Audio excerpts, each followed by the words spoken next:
దేశ భాషలందు తెలుగు లెస్స అని ఎలుగెత్తి చాటిన మహాతేజ విరాజం శ్రీకృష్ణ దేవరాయల స్ఫూర్తితో మనమందరం తెలుగు భాషాభివృద్ధికి పునరాంకితం కావాలని సాహితీ లోకం పిలుపునిచ్చింది. శ్రీకృష్ణ దేవరాయ సాహిత్య సాంస్కృతిక సేవా సమితి ఆధ్వర్యంలో ఉదయం తెలుగు వల్లభుని జయంతి కార్యక్రమం ఘనంగా జరిగింది. ఈ సందర్భంగా జరిగిన సమావేశంలో సంస్థ అధ్యక్షులు కుర్రా ప్రసాద్ బాబు మాట్లాడుతూ 500 ఏళ్ల నాడే తెలుగు భాషకు, తెలుగు జాతికి, తెలుగు నేలకు విశిష్టత ఖ్యాతిని కల్పించిన తెలుగు జాతి కీర్తి పతాక రాయల వారిని స్మరించుకోవాల్సిన బాధ్యత యావత్ తెలుగు జాతిపై ఉందన్నారు. సంగీతం, సాహిత్యం, చిత్రలేఖనం, నాట్యం, శిల్పం వంటి లలిత కళలకు కృష్ణదేవరాయల పరిపాలనాయుగం స్వర్ణయుగం లాంటిదన్నారు. ఈ కార్యక్రమంలో డాక్టర్ నారపశెట్టి శ్రీనివాసరావు, నాగభైరవ కళాపీఠం అధ్యక్షులు డాక్టర్ నాగభైరవ ఆదినారాయణ, లలిత కళా అకాడమీ అధ్యక్షులు డాక్టర్ సంత వేలూరి కోటేశ్వరరావు, తెలుగుదేశం పార్టీ నాయకులు తూము సుబ్బారావు, వివిధ సాహిత్య సాంస్కృతిక సంస్థల ప్రతినిధులు మెడసల మల్లికార్జునరావు, జి ఓబుల్ రెడ్డి, మాగంటి శ్రీనివాసమూర్తి, మెడబలిమి సాంబశివరావు, డాక్టర్ మొగలి దేవప్రసాద్, పి గోవర్ధన్ రెడ్డి, మద్దులూరి వెంకట సుబ్బారెడ్డి, వల్లెపు మురళి, కొప్పోలు వెంకటేశ్వర్లు తదితరులు పాల్గొన్నారు. తెలుగదేలయన్న దేశంబు తెలుగు ఏను తెలుగు వల్లబుండ తెలుగొకొండ ఎల్ల నృపుల కొలువ ఎరుగవే బాసాడి దేశ భాషలందు తెలుగు లెస్త.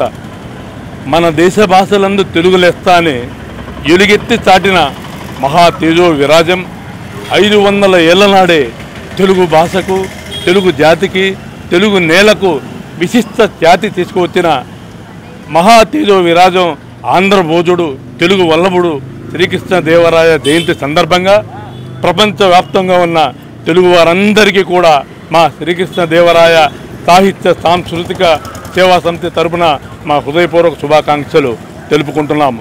అటు రాజ్యపాలనను, ఇటు సాహిత్య పోషణను రెండు కళ్ళుగా భావించి మరి రాజ్యపాలన చేసిన చక్రవర్తి ఎవరైనా ఉన్నారు అంటే ఆయన కృష్ణదేవరాయలు మాత్రమే అని చెప్పి మేము సగర్వంగా తెలియజేసుకుంటున్నాం. కృష్ణదేవరాయల పరిపాలనలో ఆనాడు అష్టదిగ్గజ కవుల్ని యుద్ధ విరామ సమయాల్లో యుద్ధ భూమిలో తీసుకువెళ్ళి సాహితీ గోష్ఠులు నిర్వహించి సాహితీ సమరాంగణ సార్వభౌముడిగా పేరుగాంచిన చక్రవర్తి కూడా కృష్ణదేవరాయల వారే. మరి ఆయన కాలంలో లలిత కళలు పూర్తి స్థాయిలో అభివృద్ధి చెందబట్టి ఈ రోజున ప్రపంచ స్థాయిలో ఆయన ఒక రాజ్యపాలనే కాకుండా ప్రజలందరూ కూడా సౌఖ్యవంతులుగా సుఖ సంతోషాలతో ఉండాలంటే మరి సాహిత్యాన్ని ప్రధాన పాత్ర మరి పోషించాల్సిన అవసరం అని చెప్పి తెలియజెప్పిన ఏకైక రాజు ఆయన కూడా. మరి ఆయన కేవలం రాజ్యపాలన, ఈ సాహిత్య పోషణే కాకుండా అనేక దేవాలయాలు, అనేక చెరువులు, మన ఉదాహరణకి ఖమ్మం చెరువు కానీ, మార్కాపురం చెన్నకేశ్వర స్వామి కానీ దేవాలయం కానీ, ఈ విధంగా ఆయన రాజ్యపాలనలో మరి పూర్తి స్థాయిలో ప్రజలు చాలా సంతోషంగా ఉన్నారు.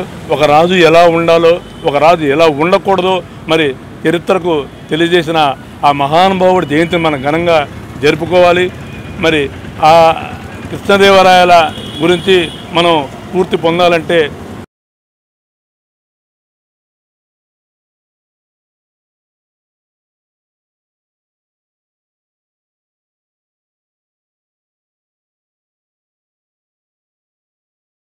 దక్షిణ భారతదేశంలో అమోఘమైన పరిపాలన అందించి లలిత కళలకు సేవ చేసిన గొప్ప మహారాజు శ్రీకృష్ణదేవరాయలు.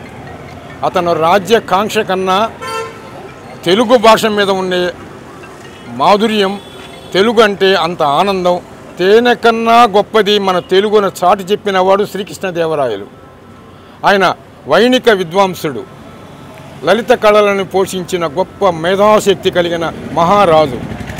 రేపు యుద్ధము అనగానే ఆ యుద్ధాన్ని పక్కన పెట్టి అష్టదిగ్గజ కవులని అడవుల్లో ఆ రోజు నిర్వర్తించిన కవి సమ్మేళనం మహత్తరమైనది. తెల్లవారితే యుద్ధ భంగిమలో ఉండాలి. కానీ కవులన్నా, కళాకారులన్నా, తెలుగు భాష అన్నా, తెలుగు భాషకు ఎంత ఎనలేని సేవ చేసిన వ్యక్తి. కాబట్టి మన శ్రీకృష్ణదేవరాయలు మన ఒంగోలులో శ్రీకృష్ణదేవరాయ జయంతి సందర్భంగా ఆ మహనీయుని ఇక్కడ ఏర్పరచుకొని మనమందరం ఈ యొక్క ప్రతి సంవత్సరం ఆయనకి నివాళులు అర్పిస్తూ, ఆనందాభిషేకాలు అర్పిస్తూ తెలుగు భాషకి ఎనలేని కృషి చేసిన శ్రీకృష్ణదేవరాయలకి నమస్కరిస్తూ సెలవు తీసుకుంటున్నాం. అంటే ఆంధ్రుల యొక్క హృదయాలు పులకరించిపోతాయి. దానికి కారణం ఏమిటంటే కృష్ణదేవరాయలు లాంటి ప్రభు ఆంధ్రదేశంలో ఎవడూ పుట్టలేదు. గత చరిత్రలో పరిశీలించేటట్లయితే కృష్ణదేవరాయలంత గొప్ప రాజు కానీ, గొప్ప కళాపోషకుడు కానీ, సాహితీ పోషకుడు కానీ ఎవరూ కూడా లేరు. కృష్ణదేవరాయలు స్వయంగా తాను కవై సంస్కృతాంధ్రాలలో పండితుడై ఆముక్తమాయదనే గొప్ప ప్రబంధాన్ని రచించాడు. ఆయన అష్టదిగ్గజ కవుల్ని పోషించి వాళ్ళ చేత కావ్యాలు రచింపజేశాడు. అలా ఎన్నో ఘనకార్యాలు చేసినటువంటి కృష్ణదేవరాయలు అందరికీ స్ఫూర్తిదాయకుడు.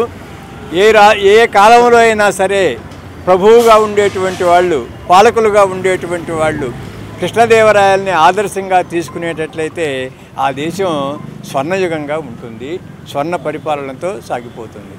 అందుకని అలాంటి మహానుభావుని యొక్క జయంతి జరుపుకుంటూ ఈరోజు వారిని స్ఫూర్తిగా తీసుకోవాలని మనస్ఫూర్తిగా కోరుకుంటూ ఈ అవకాశం ఇచ్చినందుకు ధన్యవాదాలు.